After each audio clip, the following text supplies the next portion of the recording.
Pamorningan na naman ang pila ng mga bibili ng 20 pesos na bigas sa Kadiwa Outlet sa Department of Agriculture.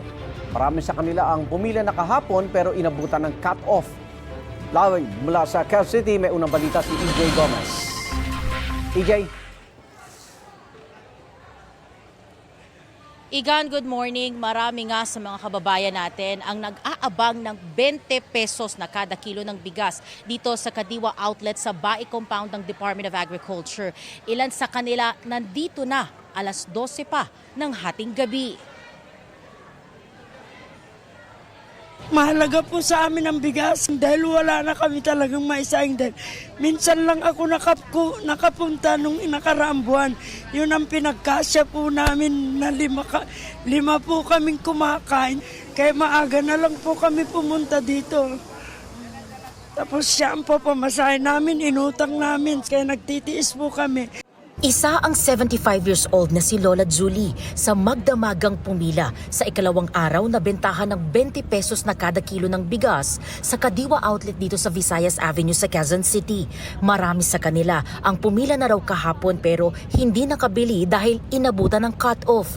Kaya ngayon, panibago na naman daw sakripisyo. Talaga nagsasakripisyo kami kasi malaking bagay po sa mahal po ng bigas po ngayon.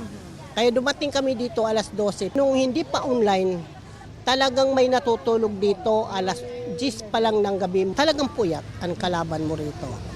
Kahapon, nag-walk-in daw si Lola Sabina na edad 76 na taong gulang.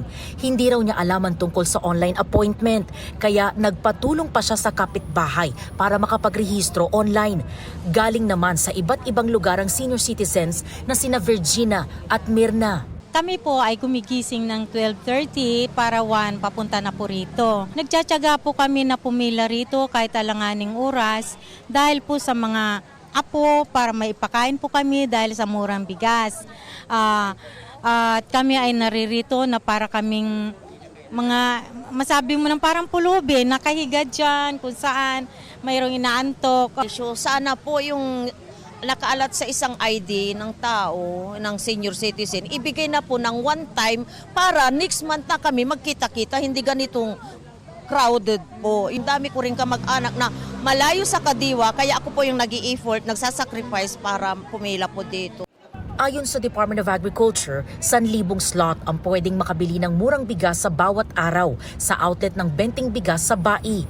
Paglilinaw ng DA, may online appointment man o wala, basta kabilang sa mga benepisyaryo makakabili ng benting bigas. Pero mas mainam daw kung may appointment.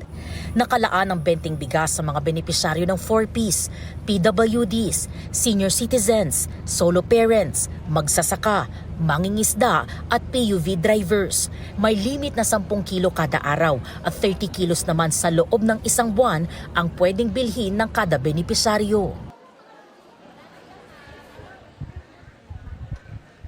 Igan, ito yung nakikita ninyo, no? Yan yung sitwasyon ngayon dito sa Kadiwa Outlet. Ganyan karami yung mga nakapasok na, no, nag-aabang ng mabibili nila na 20 kilo or 20 pesos na kada kilo ng bigas. Sa mga nakausap natin kanina, no, marami dyan senior citizens at PWDs. Nagtatanong sila kung ano daw ba yung alternative na pwede nilang gawin kung talagang hindi sila maalam or marunong doon sa pagrerehistro online. Ayon naman doon sa organizers na nakausap natin dito mismo, no, kahapon ang naging cut-off o natapos yung pagbibenta ay nangyari alas 2 ng hapon.